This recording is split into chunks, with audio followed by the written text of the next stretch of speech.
back, folks. We do have game number 2 of the best of 3 match series between junwi spawning up in the top right position as the blue Zerg against the red Zerg. I'm junwi primed in the bottom left, and game number 1 was actually kind of interesting, if a little bit brief. But, I mean, a lot of Zerg versus Zerg really are. The fact that they're at each other's throats from the second the first Zergling pops out, back and forth, constant action until there's a victor. I mean, really, it's just so very interesting to watch these guys play. It's not quite as intricate early game as, say, an overall game of TVT is, which is just like chess on crack, but I mean, it's pretty darn close to it when you get on throughout the later parts of the match. So, I'm going to be looking for a good game here. I'm going to be wondering if we're going to have another hatchery first play from junwi. That's a little bit, I don't know. It's a little bit risky, but then again, it was kind of risky on Metalopolis cross positions as well. It generally is early for Zerg versus Zerg, but it kind of depends on what your opponent does. You know, sometimes they'll go early Roach, like we saw. Sometimes they'll go early Ling, fast expand, or any number of techniques. And for this particular matchup, it looks like both players are going ahead with gas first, so they're going to be sticking with a lot more of a conservative play than what we've seen in the first game. Spawning pool going down for both players as well, so the focus is going to be to get that metabolic boost upgrade here for them, as Xel'Naga Caverns is a pretty decent sized map. I mean, definitely helps to have those fast-moving units early on, so we'll see what happens. Neither player going for that early expansion. I think we're going to have a lot of action here early. First few minutes, we'll see how this goes.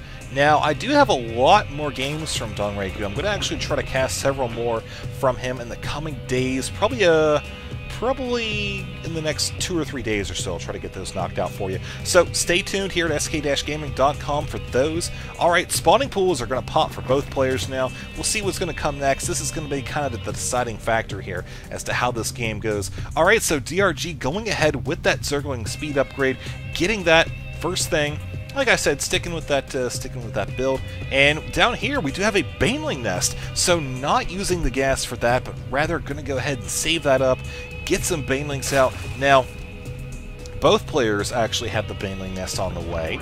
The Zergling speed will actually help out a lot. You know, sniping off those Banelings one at a time, just sending one Zergling and try to pop it out. It's very, very effective when you have that speed. And of course, we do have a couple Zerglings for DRG heading out as we speak.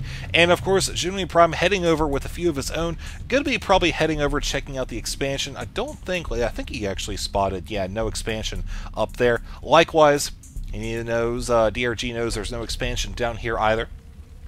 Both players' Baneling Nests are now complete, but you see DRG actually also making roaches here.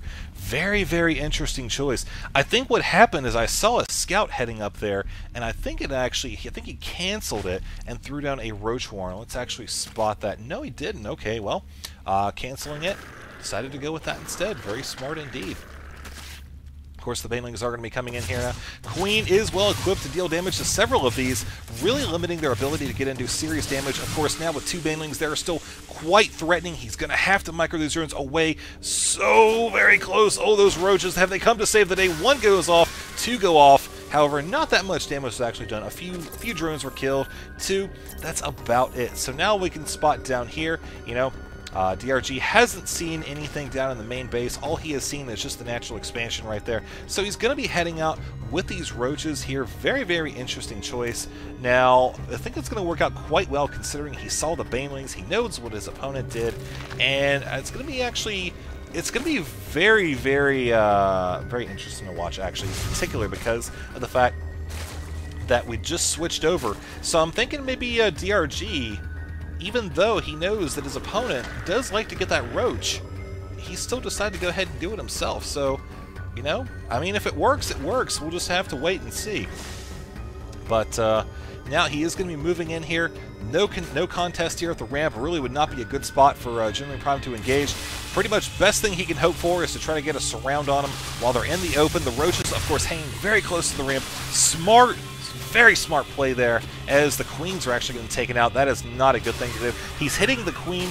Not only is it the one trailing behind, but it's the one with the most energy. If he can pop that out, deny the heal. More Zerglings coming in here as the Roaches are chasing around the last Baneling, and they think this is pretty much just going to be a GG here from junwi Prime, as there's not a lot else he can do. Yep, so pretty much that's where we are now. That DRG 2-0'd his opponent, and good stuff all around. Alright guys, thanks for watching. I've got more StarCraft 2 coming for you on the next couple days or so. Stay tuned.